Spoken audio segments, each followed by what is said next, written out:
Welcome back to the Modern SaaS podcast. I'm Erin Hartje, maybe a new face or voice for some of you. I actually head brand over here on the marketing team at Avoma. And today I'm excited to kind of shake things up, make my debut on the pod. And we're switching things up today. We're going to put Aditya here on the hot seat and ask Aditya some questions.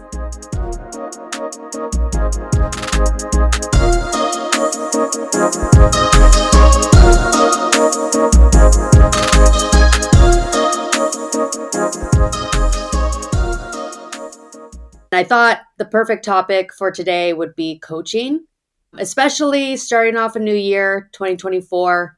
We all want to create new habits. We all want to get better, and coaching is probably on the top of many people's list at getting performance up and seeing growth with their team. So excited about today. That's awesome, Erin. Thanks for switching up. I know we have been talking internally about different initiatives around coaching, and you said, Aditya, why don't we talk about all these topics at the podcast? And so here we are, and excited to share about, because on one hand, we do sell coaching as a platform, there's a value in it, but more importantly, we do have a lot of coaching culture, things that we've learned over the period, things that we have best practices that we've implemented. So happy to talk to you about all those things. Awesome. Well, I wanted to kick things off with just the importance of sales coaching in general and why do you think leaders should put this on the top of their to-do list? Yeah, and I think across the board coaching, when you think about coaching, you can think about this is not just for the sales coaching. When you think about it, coaching employee is the most important thing, the way I think about it.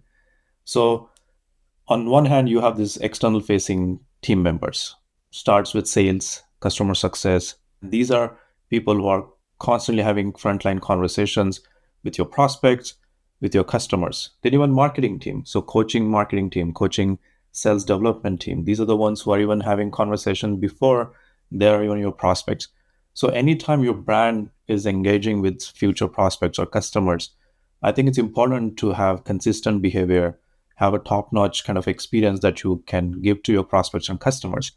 So, and most of these people who are joining these companies have different baggage where they come from. So not necessarily they will always have the similar experience that they would think about. And you as a company who is trying to compete and out execute your competitors, you're also having some kind of definition that what is that bar that look like? And you expect them every to follow certain behavior. And so I think it's important to, when you think about coaching, there are multiple ways you can break down. It's one is just the skills itself, they having the right skills for the right kind of job function that they have. If it's a outbound cold calling or outbound prospecting, what's the different skills look like? If it's a marketing person on the product marketing side, coaching on the copywriting, the messaging, and so there's a lot of that can be improved as well. And then when you think about sales, they have different skills that they would also require. So that just the job function related skills are important. But then you also take a look at your own company, your own market, your own product. That is also constantly evolving. So you also have to do a constant coaching around who are your new competitors? How do you position against them? What's the new product line that you've launched? The market is getting competitive, then how do you address differentiators? What story do you tell? So the coaching at the beginning, just because their skills are great, they're great at copywriting or they're great at outbound, does not mean that they'll be great at selling your particular product or telling your differentiated story. So that's why I think that skills is important. So coaching on those things is important, but at the same time, coaching in your constantly evolving market ecosystem, your product, all of that is also equally important. No, I love that. I love that you are not just thinking about the sales team, but really every function of the org and anyone who is basically talking about the brand and having conversations with prospects, customers. Maybe some leaders out there or CEOs listening to this are like, wow, that's great, but that's feels so overwhelming, maybe a kind of a bigger picture that they don't know how to get to.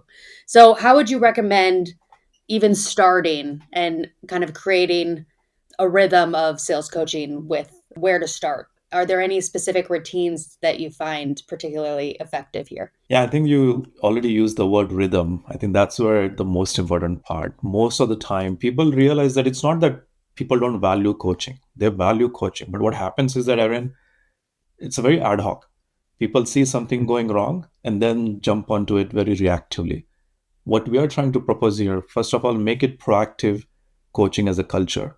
Second of all, make it a continuous coaching culture, not once in off because you found something is going wrong, then you start giving feedback to somebody. And people have leaders typically will give feedback, they will continue to coach, but is it a continuous coaching practice? That's what we are proposing here. And to your point, the operating rhythm. This is one of the big things that we try to define. People do have one on ones, and they think that they're giving feedback in one on ones is basically doing coaching. And there are many asynchronous methods of also doing coaching on Slack or email feedback, something like that. So that's also people think, okay, I'm doing coaching. So you ask any leader, any manager, typically they'll say, no will accept that they're not doing coaching. They'll say, yeah, I'm giving feedback to my team. The challenge is that when you look at that feedback, it's very subjective a lot of the times. As I mentioned earlier on, it's very ad hoc, it's not consistent. And so, what you're trying to change is that make this as a continuous coaching culture, but also consistent coaching culture in terms of the way you are very objective in giving feedback to not in one individual, but also different individuals. And so, one of the practice that we recommend at Avoma and to both for our own team, what we have done, but also to recommend our customers is having this notion of put things into calendar, and maybe it's a weekly call review kind of coaching culture for your customer success team or maybe for your sales team. I still believe personally weekly is also very less. You need to do more. Do at least three times in a week, and you'll be surprised by listening to these calls, investing that time, and having these blocks on the calendar. Both your reps know that this is not one of your listening to one particular individual rep's calls. You're listening everyone's calls. And this is a kind of culture where calls are being listened. So you don't feel like, oh, am I being judged? And is this something somebody is monitoring me? No, it's an open, transparent process. Leaders are going to listen to some members' calls. Some feedback is going to be constructive feedback, some is going to be slightly critical. It's going to be baggage of both. And when you kind of position it that way, the coaching culture overall across the board, people start having more acceptance to the coaching as a feedback mechanism. There are many ways how we have done it. One of the things we used to recommend our customers, and we also do it, we have these, again, not trying to pitch Avoma, but really one of the ways we have done it. We said, okay, every Friday, put a block on your calendar to identify the best call that you have done or the worst call you had, where you struggled the most, and share those two calls with your manager or with your somebody who you would like to get feedback from. Just having that calendar event on your Friday afternoon is a good reminder that I need to go back. I had probably 6 or 7 demos in this week. Which one was the best one? Which one was the worst one? And it forces you to think yourself, in your opinion, what did you do well? Where did you struggle? Identify those calls, share with those managers, and just having this routine helps people to make it a forcing function that, okay, this week's, these are the things that I need to have coaching done. Next week, these are the things that I need to get coaching on. So that's one way of kind of building that as a culture by adding these calendar blocks. I personally, one of the things I've done, we have this concept of daily deal grind.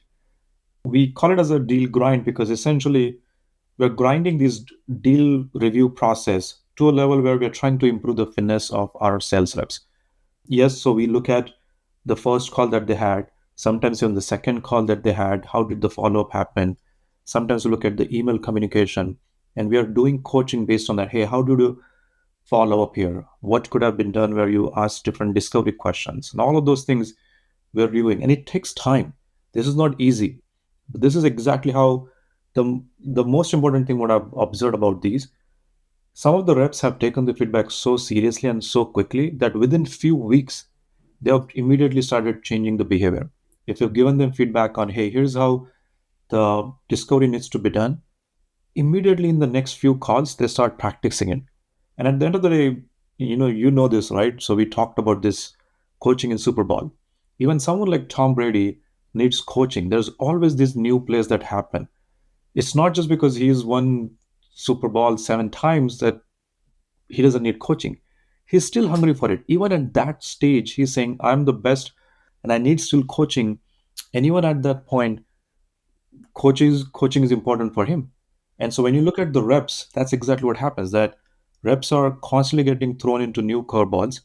And we want to make sure it's a consistent process by having these calendar blocks, events on your recurring basis. That's how it becomes a consistent process. Otherwise, it's ad hoc, which we obviously don't want it. Yeah. I think it's so important to remember that everyone needs coaching, especially the Tom Brady's of maybe the sales world, the top performers. Because everyone on your team has different strengths and maybe struggle in different situations. It kind of brings me to my next questions of how do you even tailor the coaching to the individual, rep? And how much are you individualizing and personalized coaching? And then how much are you seeing coaching as coaching the overall team? Yeah, that's actually the really hard problem, because most of the people, what they would do, they'll have these generic trainings and generic things. But when you look at it, there are some senior salespeople or senior customer success people, some would be junior in their journey. So different people need different kind of training. I've also seen some people are really great at building relationship, having great conversations at the beginning, but some people are not as technical to demonstrate the product. On the other hand, some people struggle to build their rapport, have the conversation, but they're super technical. They understand the product really well. Then you see some people who are great at closing. They know how to ask hard questions, but they're not really great in terms of follow ups.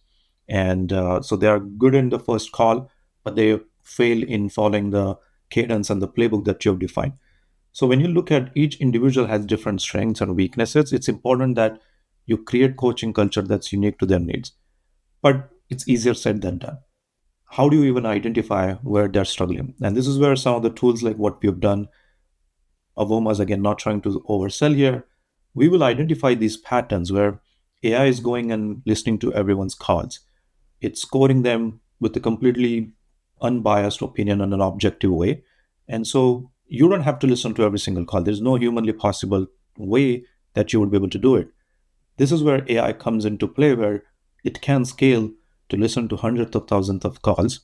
And after listening to all the thousands of calls, it's flagging you. Here, this person does this call opening really well. They do this discovery really well. This particular person does setting up the next steps really well. Once you know these individual rep level signals and their strengths and weaknesses, that's how you can then have these different coaching sessions with them. And it's absolutely important, because this is another thing. If you try to generalize the coaching program and you say that everybody needs to go through this discovery, the reps who are already great at discovery, they roll out their eyes and they're like, another program. Why does management think that I'm stupid here? They're micromanaging me. Why do I need to do this? I already know this. But then you fail to understand, sure, they know that particular part. Now they're already tuned out. They start disbelieving your coaching program. And when you actually launch something that's going to be important for them, they're already looped out. They're already not listening to you. And so that's why I personally believe that it's important to understand what are the strengths of each individual and how do you really define coaching program, and then only focus on their weaknesses, tell them about the strengths, tell them about the areas of improvement, and have this very personalized conversation. Yeah. And I want to kind of say hiring probably has a lot to do with that, of even going back to the beginning of how do you think about coaching even when you're hiring these reps? What is, obviously top performers we want to get on the team and that's the ultimate goal. But how much do you put coaching in those interviews and define whether a sales rep is coachable, like you said? And for all the things exactly as I said, it's absolutely important to hire somebody who is coachable. Because if you believe that a particular rep is top notch and he or she does not need a coaching, I think we are making a mistake assuming that kind of performance. What we really want to make sure that every rep demonstrate that they're coachable, because as we said, they might be having certain strengths, but there are definitely going to be areas of improvements that we want to give them feedback upon and then try to improve those skills. And so this is where you do want to take, how do they take that feedback during the interview process itself. And it's absolutely important. I look for, are they coachable or not. There are certain things I try to do in the call, in the interview process, to really hone that and identify that. And it's also important to set the expectations with them during the interview process, that we are a culture of coaching. Many times I ask candidate, what's their current coaching culture look like? And you'll be kind of surprised that they tell none right now in my current organization. They have not seen that kind of culture. They don't see getting feedback from their managers. And when they come and join us, suddenly they feel that, oh, there's so much coaching happening here. And I want to set those expectations with those future candidates that in our company, we immensely value coaching and we will be investing time in you, helping you to get better. And if you're not up for that game, maybe we are not the right fit. So that's setting the right expectation is important. So that's why I do check during the interviews for the coachability as well. Yeah. And what is the feedback there? I think one fear that might be out there is that listening to calls, giving this, regular feedback, you don't want the reps to feel like, wow, I'm just doing everything wrong, right? How do you get coaching to be fun, and what are the feedback that you kind of see out there when you're doing your own coaching? I think this goes back to setting the expectations. If you don't set the right expectations at the beginning and you suddenly show up and start telling them all the negative things that they've done, that's when people are going to be defensive. Nobody likes feedback. It's plain and kind of everybody hates hearing the negative critical feedback, right? That's the ultimate truth. But at the same time, if you set the right context, if you tell them that why you are giving the feedback and also the why behind the feedback, then people are more receptive to understand, okay, this is where the intention is coming from. This is why you're giving me this feedback. And you make it about them, not about you. If you tell them that you're giving feedback for you to do something better, they're not going to like it. If you tell them some about feedback about them getting better, about them achieving certain results, then they're more receptive to listen to the feedback. And so one of the things I try to do just to even identify these kind of attributes during an interview process itself, we have some of these role play situations. We have some of these take home assignment situations. We give these things. We don't ask them, are you coachable in the interview process? Of course, everybody is going to say that I'm coachable. I ask them about what their coaching culture looked like in their previous organizations. What kind of coaching have they received? And I give them an expectation that saying that, hey, in the interview process, I'm going to give you coaching on certain elements here. I'm going to give you feedback. And some of the feedback, you're not going to like it. And just by telling them that set of expectations, I want to see how they react.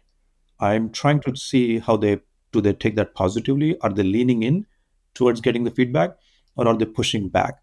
And when I actually give the feedback during the interview process, you'll see a lot of people accept their mistakes, what they've done. So we look at all these writing email related assignment. Just even email writing is not something people think that somebody will give you coaching feedback. Everybody thinks that they know it so well.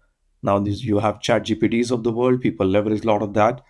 But still, when you give them feedback, you want to see how do they take that feedback.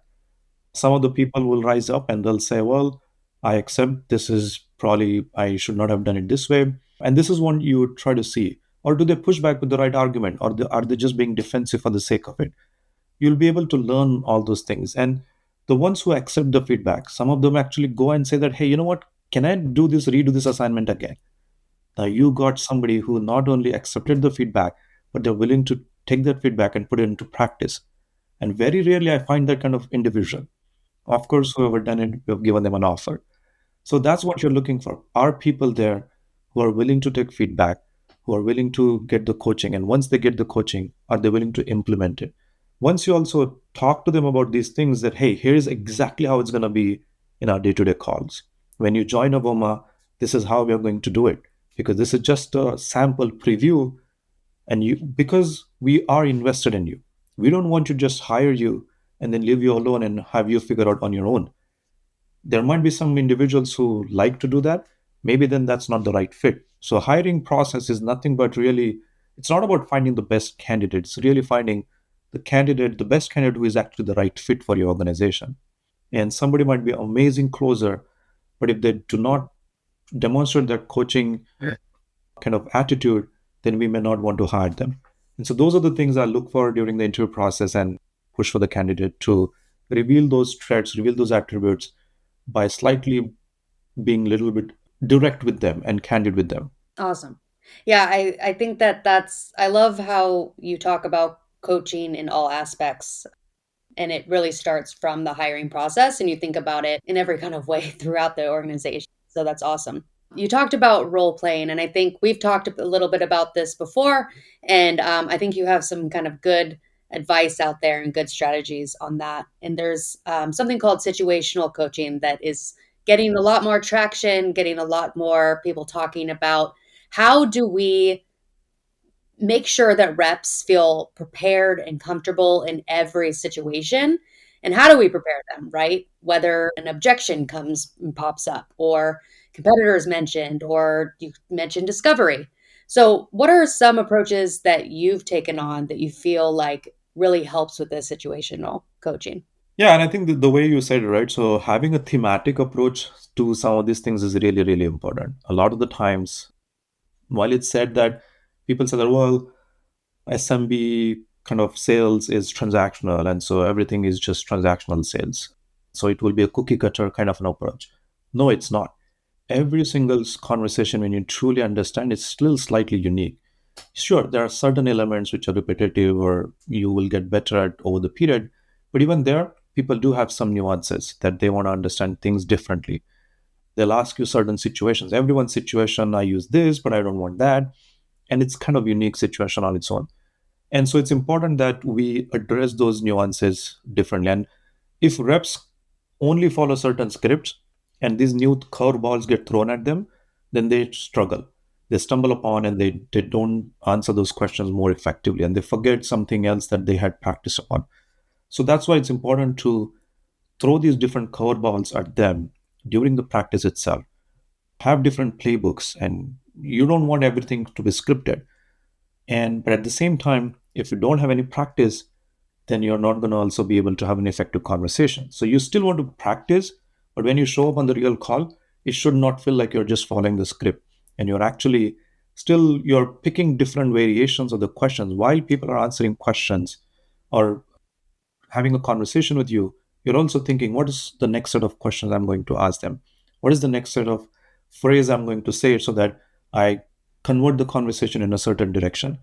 And that library of different things that they can do on the call happens by having multiple playbooks and multiple role plays during the practice itself. You don't go or show up just practicing one happy path and then just expect that it's going to do it exactly that way. So you have to identify different ICP is going to show up. You have to identify different stage of the company is going to show up. You have to identify some people are going to be replacement from incumbent your competitors. Some people are going to be absolutely newcomer.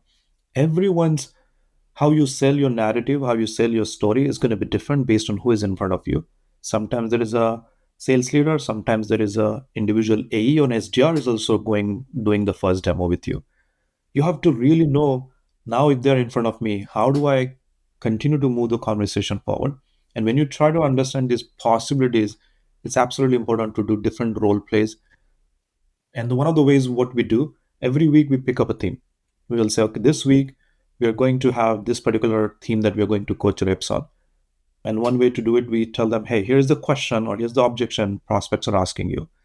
Go and record yourself independently and share the what are the 2 minutes, 3 minutes of recording. How would you respond when prospect says something like this? And then share with us. Now, what we're doing is that we're capturing individual reps' different feedback, and you'll see how the same question, how each rep responds to that objection or different question. Then you're trying to listen to all of those together. You're saying, hey, which one is do you think is the best one? Then we give the coaching feedback and then combine collectively. We're saying, okay, now this is the best practice that we want to implement.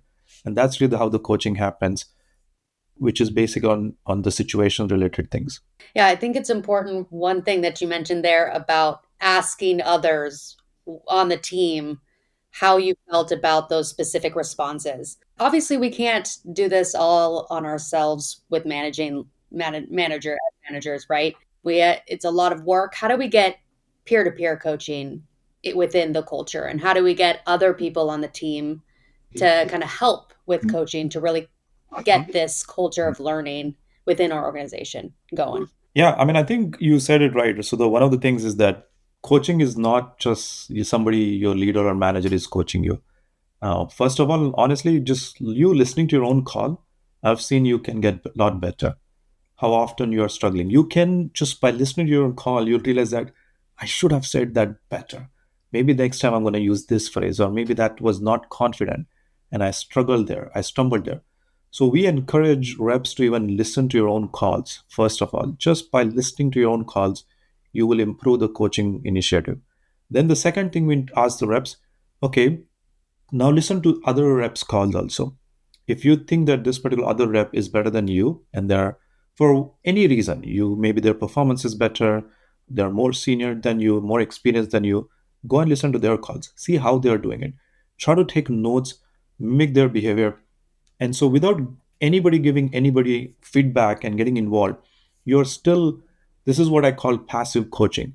Just listening to these other people's calls, you're observing, and the more you observe, the more you understand different things, you're able to improve your own game as well. So that's the number one thing I tell people. Then comes the peer coaching.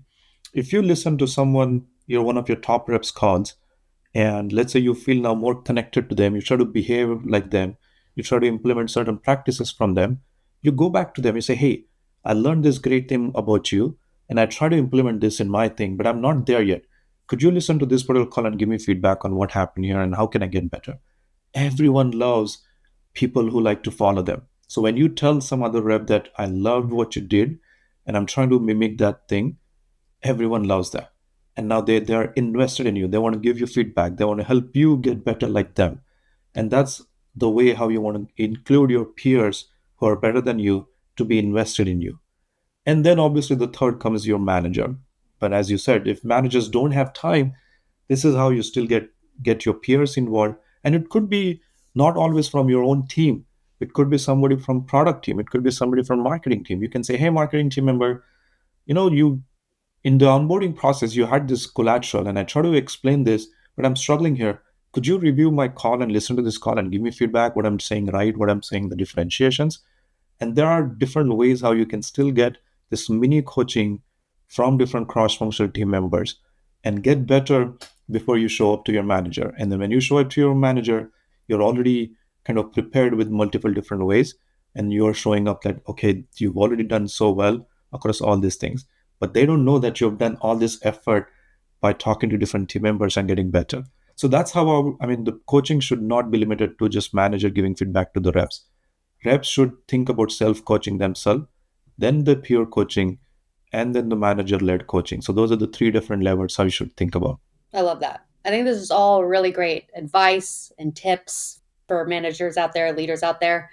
I wonder if you have any advice for continuing this up, right? Because maybe if we're honest, maybe we did a training, maybe we had 2 weeks of listening to calls and then it just stops, right? And then we're kind of 2 months, 3 months go by and you're like, oh, I need to revisit this. And maybe we're not doing the best job of being holding ourselves accountable to this and our teams accountable to this. So what would you say there and any advice you have there on making it a consistent process and really creating this culture? Yeah, as I said, I think the first and foremost, the why needs to be clear. The belief that this coaching is not something we are doing because somebody else told us, our managers told us, our leaders told us. You need to believe about this within yourself. So once you have that belief that this is important, this has helped me personally to grow, then you know that coaching is important. And then you've seen your own benefits about coaching, then you would be also investing the same time to help other get better as well. Your why needs to be really strong, and your why will help you keep growing or going, even though some new other challenges come in, and you will not give up on the coaching. So that's my number one advice, that believe the reason why coaching is important. We talked about Tom Brady example. It's exactly why he keeps going even after so many Super Bowl wins. He's still getting coaching. Now the same thing happens to your point. Another thing is that as I said, calendar routines. You have to have these routines on your calendar. Do not skip that. Many people think that I'm going to do it one time. It doesn't happen. You have to have it blocked time on your calendar. Decide at very high level on a weekly basis how much time I'm investing on coaching. Allocate, that's your primary one of the core initiatives, 20% time, 10% time, whatever it is that you can define. I would minimum allocate 1 hour to 2 hours every day to coaching, if not more. Minimum that much time needs to be allocated. That is core initiative that you should be discussing with your leadership, with your management, that that's my core KPI that I'm going to invest time in the coaching. And do not try to take that as a secondary priority. That's one of your primary responsibilities. So that's another way how you are making it sure that the coaching is not getting deprioritized. And last but not least, track the progress. Everyone, if you're seeing the impact and the performance enhancement, we had a rep who used to, she was a new rep. Consistently, she was at 30% attainment when she joined you. We kept investing her over the next 3 to 4 months. She started hitting 60%, 70%, 80% attainment. Like you could see the graph every single month, her performance was getting better. And that feedback loop is important for you to keep believing that, yes, this works. I've proven this. When I gave the coaching feedback, the reps have performed better. And that signal, that fuel is important for you to keep going. And that is the same thing, that those results are important for you to show to management that why do I need to invest in coaching? Because here's how this rep was here, and after coaching, after 3 months, she's doubled her quota attainment. And that's the kind of success and momentum is also important for you to keep going.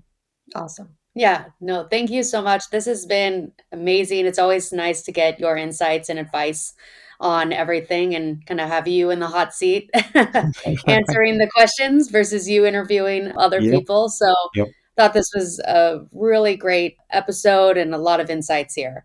With one final question, what is a hill you'll die on when it comes to coaching? If listeners out there can leave with one piece of advice from you, what would you want that to be? I would simply go with this continuous coaching mindset.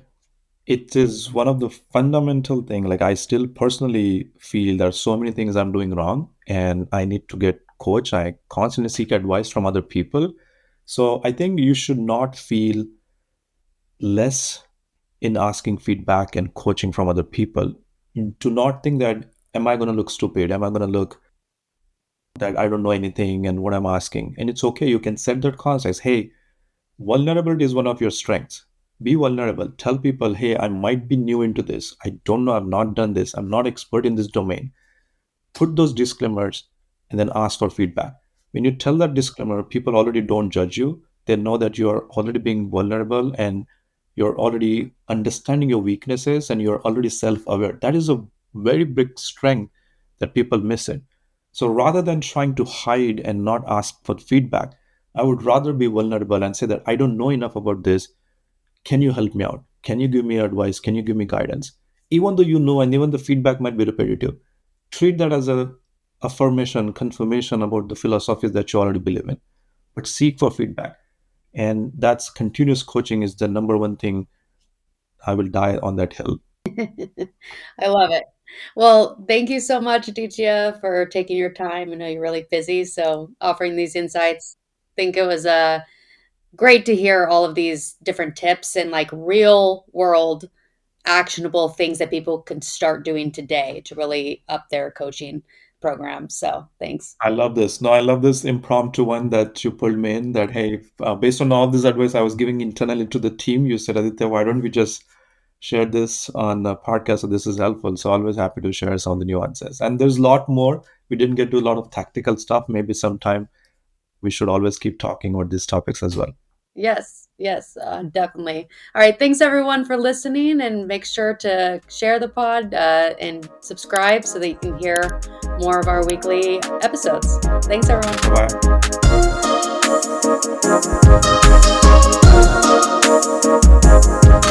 Bye.